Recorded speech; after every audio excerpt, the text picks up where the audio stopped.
हरिबोल महाराज, दंडवत प्रणाम। हरिबोल महाराज, दंडवत प्रणाम।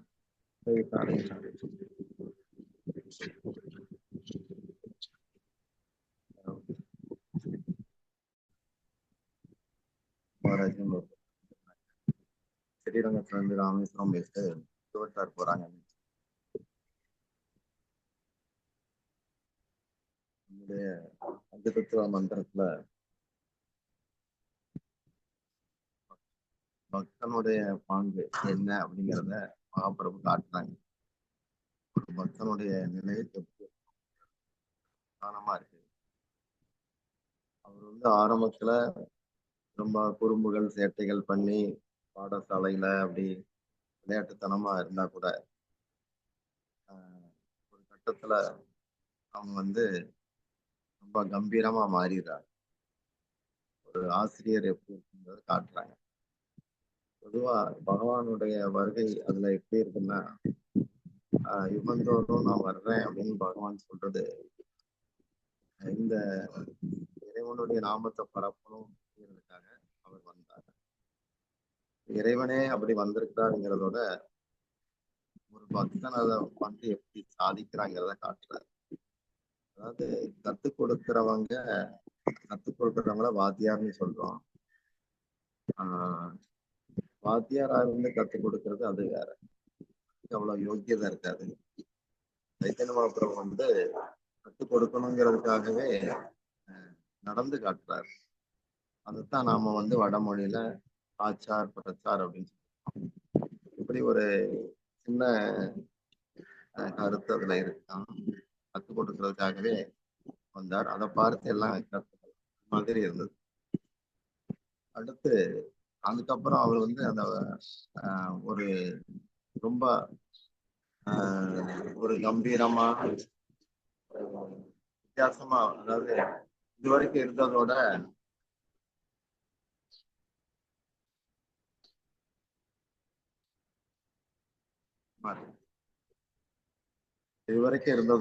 இப்ப அவருடைய மாற்றத்தை பார்த்து அம்மாவுக்கு கூட ஒரு பயம் வருது.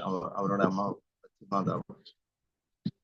ஏன்னா காலையிலேயே கங்கை கரைக்கு போயிடுவாரு. நாமத்தை சொல்லிட்டு அது பாட்டு உட்காந்துருப்பாரு. அங்க ஆத்துல குளிக்க வர ஒவ்வொருத்தர்கிட்டையும் காலில் விழுந்து நமஸ்காரம் பண்ணி கண்கலங்கி நான் கிருஷ்ண பக்தியிலே இருக்கணும் அப்படி ஆசீர்வாதம் பண்ணுங்க அப்படிப்பாரு. எல்லாருக்கும் அதிர்ச்சியா இருந்தது. ஏன் இப்படி ஆயிட்டாரு எல்லாம் பேச்சா இருக்கு. இதெல்லாம் என்னன்னா ஒரு பக்தனுடைய மனப்பாங்கு எப்படி இருக்குங்கிறத அதுல காட்டுறாரு.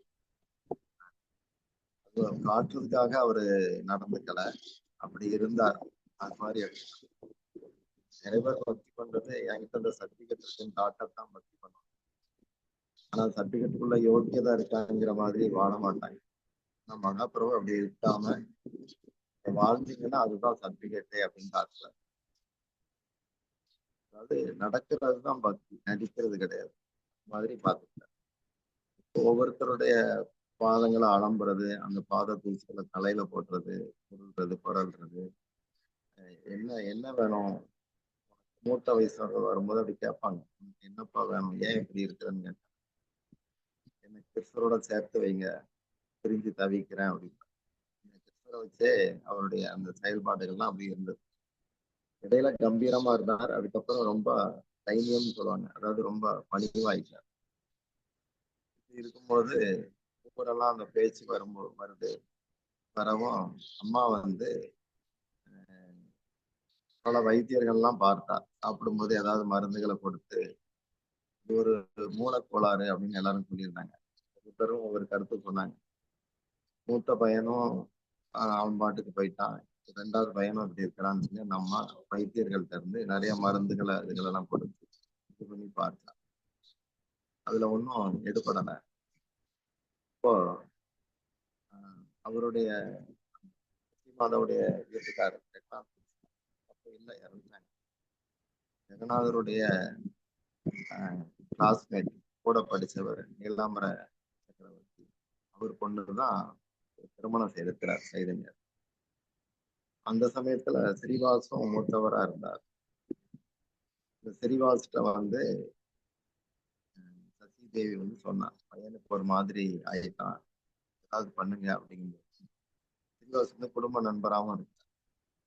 அதே போல அவர் போய் பார்த்துட்டு சைது நேரை போய் பார்க்கணும். சைது நேர் அவரு காலையும் விழுந்து கட்டி பிடிச்சு என்னை கிறிஸ்தவரோட சேர்த்து வைங்க, நான் ரொம்ப தவிக்கிறேன். உங்களை மாதிரி பெரியவங்களுடைய ஆசி பலத்தால தான் எனக்கு அது நடக்கும். வெறுமனே சாதனையாலலாம் ஒருத்தன் கடவுள்கிட்ட நெருங்க முடியாது. பெரியவங்க மூத்தவங்க அந்த மாதிரி நடந்து காட்டுறவங்க என்னுடைய ஆசீர்வாதம் இருந்தா தான் அது என்னுடைய சாதனைக்கு தெம்பு கிடைக்கும் அப்படின்னு கேட்கிறார். ஸ்ரீவாஸ் வந்து இதெல்லாம் சொல்லலாமா, நீங்க வந்து என்னை ஏமாத்த பாக்குறீங்க, நீங்க எவ்வளவு பெரியவர், இதெல்லாம் சொல்லலாமா அப்படின்னு சொல்லி அவர் வந்து ஆறுதல் படுத்துறாரு. சில பாகவத ஸ்லோகங்களை சொல்லி அவரை வந்து ஆறுதல் படுத்திட்டு சசி தேவிட்ட எல்லாம் நல்லா தான் இருக்கிறான், இனிமேதான் இனியம் போட போகுது, பாக்கியம் போட அதிசயமானது, அதிசயமான புதல்வன் உலகத்துக்கெல்லாம் மாற்ற போறான்னு நம்ம நியூட்ரல் ஆகுறாங்க. அதுக்கப்புறம் அத்வைதாச்சாரியர் அவரும் வரார்.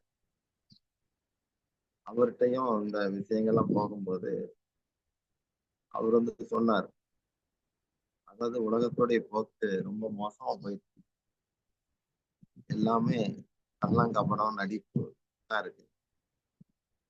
இதுல ஆன்மீக வாழ்க்கை வாழணும், அதுக்கு உதவி பண்ணுங்கன்னு சொல்லி நான் விஸ்வகிட்ட வேண்டிட்டே இருந்தேன். சீக்கிரம் வாங்க சீக்கிரம் வாங்கன்னு சொல்லி நான் வேண்டினேன். வேண்டும் போது அதுக்கப்புறம் தான் சைதனுடைய தோற்றம் நிகழ்ந்தது. இவர் தான் அது அப்படிங்கிறது கூட எனக்கு சமீபத்துல ஒரு கனவுல வந்தது. எதுக்கு இந்த ஏக்கத்தோட இருக்க, அது கூடிய சீக்கிரம் பூர்த்தியாகும், வருத்தப்படாத சொல்லி எனக்கு ஒரு ஆறுதலா தங்க நேரத்துல வந்து இவர் எனக்கு அறிவுறுத்தினார். அதனால மகாபிரபு பத்தி யாரும் எதுவும் பேசக்கூடாது. அவர் என்ன சொல்றாரோ அதை கடைப்பிடிங்க, அவரை மாதிரி இருக்க பாருங்க, அவரு சொன்னபடி கேட்டு இருக்க பாருங்க, வெறுமனே இருக்க பார்க்காதீங்க அப்படின்னு சொல்லி அறிவுறுத்தினார். இப்படிதான் அங்க வந்து கங்கக்கரையில வந்து கங்கக்கரைங்கிறது சில பல நிகழ்ச்சிகள் வந்து வங்கதேசத்தை தாண்டி பத்மா நதிக்கரை இங்கதான் பெரும்பாலும் நடக்குது. பத்மா நதிக்கு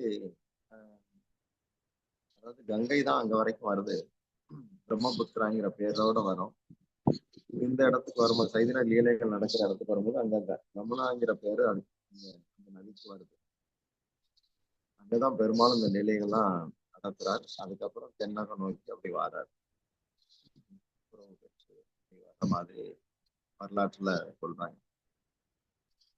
விஷயம் என்னன்னா, சின்ன சின்ன விஷயங்கள் மாதிரி தெரியும், ஆனா ஒரு பக்தனுடைய வாழ்க்கையை வந்து ஸ்திரமாக்குறதுக்கும் அஞ்ஞானம் அவித்யா அதாவது உலக அறிவு அடுத்து அபிமானம் இதுகள்ல இருந்து விடுபடுத்தக்கூடியதாக மகாபுருடைய வரலாறு.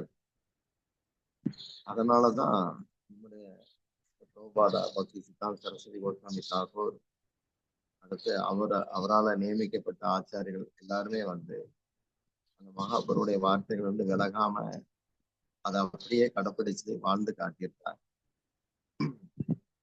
இப்போ வந்து நிறைய பேர் பக்திங்கிறது டைம் பாஸிங், அதுக்கு அது ஒரு நல்லது அப்படிங்கிறது, இது நல்லது தானே, ஒரு புண்ணியம் தானே, நல்ல காரியம் இப்படித்தான் இருப்பாங்க. இல்ல அந்த அந்த சூழல்ல அதை பண்ணிட்டு இருப்பாங்க. சூழலை விட்டு நகர்ந்தா வேற மாதிரி ஆயிடும். இரும்பு நெருப்புல அடிக்கிற வரைக்கும் அந்த இரும்பு தங்க மாதிரி இருக்கும், டீ கலர்ல இருக்கும், வெளியே எடுத்துக்க திரும்ப இரும்பாயிரும். மாதிரி சூழலை வச்சு பண்ணுவாங்க. பக்திக்காக பண்ணாம அதை தவிர வேற காரணங்களுக்காகத்தான் எல்லாரும் பண்ணிட்டு இருப்பாங்க. எப்படி குப்பையை தொட்டியில் போடுவோம்னு எழுதி வச்சிருப்பான், தொட்டி சுத்தி குப்பையை போடுற மாதிரி அது மாதிரிதான் நடந்துட்டு. ஆனா சில புரோபாதா யாரெல்லாம் உண்மையிலே நடந்து காட்டுறாங்களோ அவங்களுக்கு ஒரு அமைப்பு உருவாகணும்னு ஆசைப்பட்டுதான் கௌடிய மடங்களை ஸ்தாபிச்சார். அதுல வந்து கூட்டம் சேர்க்கிறது இதுன்னு அந்த மாதிரி எல்லாம் ரொம்ப இசை நயத்தோட இருக்கிறது அப்படிலாம் அவரு எதிர்பார்க்கிறார். யார் வந்து கடவுள் மேல நல்ல ஒரு பிரியத்தோட வாழ்ந்துகிட்டு இருக்காங்களோ கடைப்பிடிக்கிறாங்களோ அவங்களையெல்லாம் ஒரு அமைப்புக்குள்ள கொண்டு வந்து அந்த அமைப்பு தான் காலாகாலத்துக்கு உலகத்துக்கு வழிகாட்டக்கூடியதாக இருக்கணும் அப்படின்னு சொல்லி ஏற்பாடு செய்தார். அப்படி வந்ததுதான் கௌடிய மதம். அதனால இதுல வந்து அதோடைய முக்கியத்துவம் புரிஞ்சுக்கிட்டவங்களை தான் இதுல பிரபுபாதா அனுமதிக்கிறாங்க. நம்ம குருநாதர் கோதன் மகாராஜுடைய தாத்தா கல்கத்தாவுல தற்செயலா தான் கௌடிய மடத்துக்கு போனாங்க. வியாபார விஷயமா பொருட்கள் வாங்க போற போது இந்த பக்கம் ஒரு கட்டடத்துல நிறைய லைட் எரியுது, அலங்காரமா இருக்கேன்னு சொல்லி பார்க்க போனேன். அங்க போனா பிரபுபாதா வாராங்க, அதுக்காக முன்னேற்பாடா அந்த இது நடக்கும். இப்போ ஒரு 3 நாள் அதுக்காக காத்திருந்து வேலையெல்லாம் விட்டுட்டு காத்திருந்து பிரபுபாதா வரும்போது சந்திச்சு ஆசீர்வாதம் வாங்கினார். அவர் வந்து மனதை பறி கொடுத்துட்டார். நாம வந்து பக்தி பண்றோம், ஆனா இவர் மூலமா பண்ணுனா அது ரொம்ப அங்கீகாரம் உள்ளதாக அதிகாரம் மிக்கதாக இருக்கும், இதை நாம ஏத்துக்கிடணும்னு ஒரு முடிவெடுத்தார். தீட்சை நடக்கும்போது நிறைய பேர் இருந்தாங்க, 30-35 பேர் இருக்கிறாங்க. ஆனா 5 பேருக்கு தான் அவர் தீட்சை கொடுத்தார். அதுல இவர்கிட்ட ஒண்ணுமே கேட்கல. குரு மகாராஜுடைய தாத்தா கிட்ட ஒண்ணுமே கேட்கல, அப்படியே உட்கார சொல்லி அவருக்கு தீட்சை கொடுத்தாங்க. இது மாதிரி அவர் வந்து பார்த்து பார்த்து உருவாக்குனது இந்த கௌடிய மதம். சும்மா கதை பேசுறதுக்கு, அரட்டை அடிக்கிறதுக்கு, மொழி பண்றதுக்கு, இதுகளுக்காக பூராமே முழுக்க குருவுடைய திருப்தி, அதன் மூலமா கிருஷ்ணருடைய திருப்தி, இதுதான் கௌடிய மடத்தை உருவாக்குறது. அதனாலதான் வெளிநாடுகள்ல கொஞ்சம் சித்தாந்தம் புரிஞ்சுக்கிட்டவங்க தானாகவே முயற்சி இல்லாமலேயே யாரும் கோர்ஸ் பண்ணாம அவங்க கௌடிய மடத்துக்கு பாருங்க. இதுல வந்து தத்துவங்கள் வந்து ரொம்ப டெப்த், மற்ற அமைப்புகளோட பல மடங்கு இதுல ஆழமானதா இருக்கு.